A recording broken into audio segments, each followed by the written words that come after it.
Negosyante ka ba? Isa ka ba sa mga naalok na ng life insurance pero hindi mo talaga ma-picture out how it can really benefit your family and your business?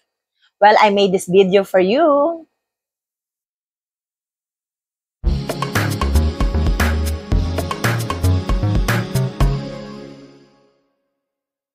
Hello mga friendship! It's me again, Pia Uy Alina at your service.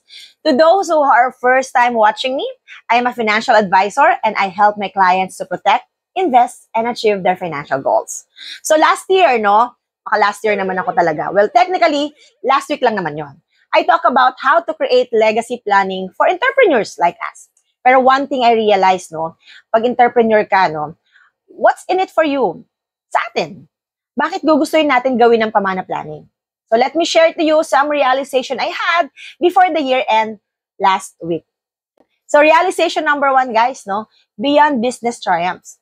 Lahat naman tayo gusto lumago yung negosyo. Sino bang hindi? Pero naisip ko lang gugustuhin ko rin ba yung successful business na tinaguyod ko is mapupunta sa mga anak ko na hindi na sila mahirapan to acquire the ownership of the business? Guys, life insurance can help us. To help us to make a smooth transition of the business ownership para sa mga legal heirs natin. And then, syempre, realization number 2, shielding your family's future. Ito alam na natin itong lahat, na yung life insurance is a great tool to make sure na may iwan tayo sa family natin. Pero naisip ko lang din, paano kung yung perang nakuha nila sa insurance na proceeds, nagamit lang sa pambayad ng utang ng negosyo? Though malaking tulong, pero wala nang naiwan sa kanila. Paano kung kulang pa nga? So parang wala na din, di ba? Kaya guys, malaking factor na may life insurance tayo na magbabayad dun lang sa mga utang. Just in case. Alam niyo na. Okay? So realization number 3, guys, simplify natin yung estate planning, Ito, lagi ko itong nababanggit sa mga videos ko.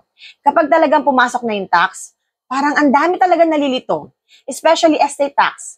Karamihan sa atin, we thought that estate tax is the same with a milyar, Yung taon-taon na binabayaran. Hindi po. Napaka-importante na meron tayong estate planning para mapagandaan ang estate tax. Kasi kung di natin to napagandaan, guys, kawawa naman yung mga anak natin. Siyempre sila yung magbabayad nito. Kung hindi natin to naplano ng mas maaga.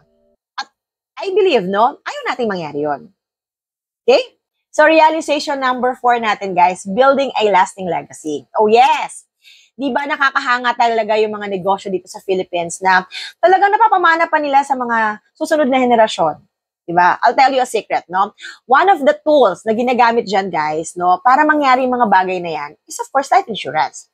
Hindi lang ito sinisigurado na ang financial security ng family, Pero, nakakatulong din to para mapadali yung transition ng business ownership sa mamanahan mo, sa pagbibigyan mo. In this matter, guys, makakasigurado ka na ang pinaghirapan mong legacy ay magtutuloy-tuloy.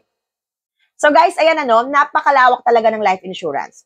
Hindi lang to about death, critical illness, accident. This is more than investment though. Through policies, di ba?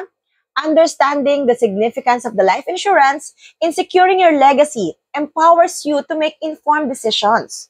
It's about protecting kung ano yung mga na-built mo na and ensuring a secure future for your loved ones. So if you have questions, guys, don't forget to follow me and like my videos. Hanggang dito na lang muna tayo, mga friendship. This is Pia Uy Alina, your financial advisor. I will help you to protect, invest, and achieve your financial goals. So bye for now and follow for more. Happy New Year, everyone! Cheers!